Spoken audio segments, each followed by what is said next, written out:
ಇವತ್ತು ಏನ್ ಮಾಡಬೇಕು ಗೊತ್ತಾಗ್ತಲ್ಲ, ಅವ್ರಿಗೆ ಏನ್ ಮಾಡಬೇಕು ಏನ್ ಮಾಡೋದು ಗೊತ್ತಾಗ್ತಲ್ಲ.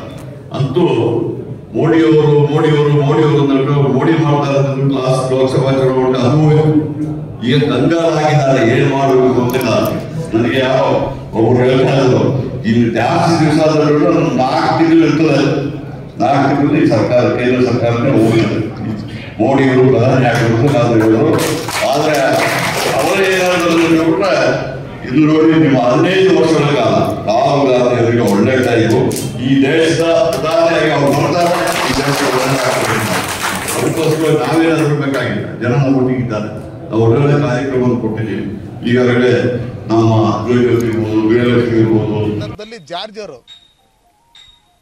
ಅವರ ಪಕ್ಷದ ರಾಹುಲ್ ಗಾಂಧಿ ಅವರು ಇನ್ನು 4 ತಿಂಗಳಲ್ಲಿ ಪ್ರಧಾನಮಂತ್ರಿ ಆಗ್ತಾರೆ. 15 ವರ್ಷ ಅವರು ಅಧಿಕಾರದಲ್ಲಿ ಇರ್ತಾರೆ ಅಂತ ಹೇಳ್ಬಿಟ್ಟು ಏನು ಹೇಳಿದ್ದಾರೆ. ಇವತ್ತು ಜೋಕ್ ಆಫ್ ದಿ ಡೇ ಅಂತ ಹೇಳ್ಬಿಟ್ಟು ಹೇಳಿ ನಾನು ಹೇಳಕ್ಕೆ ಇಷ್ಟಪಡ್ತೀನಿ.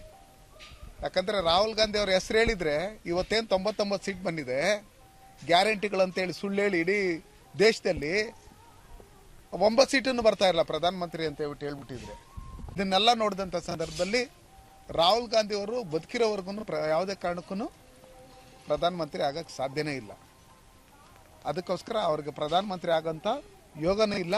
ಯಾಕಂದರೆ ಈ ಜನತೆ ಅವರು ಚೈನಾ ಏಜೆಂಟು ಮತ್ತು ಪಾಕಿಸ್ತಾನ ಏಜೆಂಟು ಅವರಂತೆ ವರ್ತಿಸ್ತಾ ಇದೆ ಕಾಂಗ್ರೆಸ್ ಅಂತ ಹೇಳ್ಬಿಟ್ಟು ಹೇಳಿ ಜನ ಹೇಳ್ತಾ ಇದ್ದಾರೆ.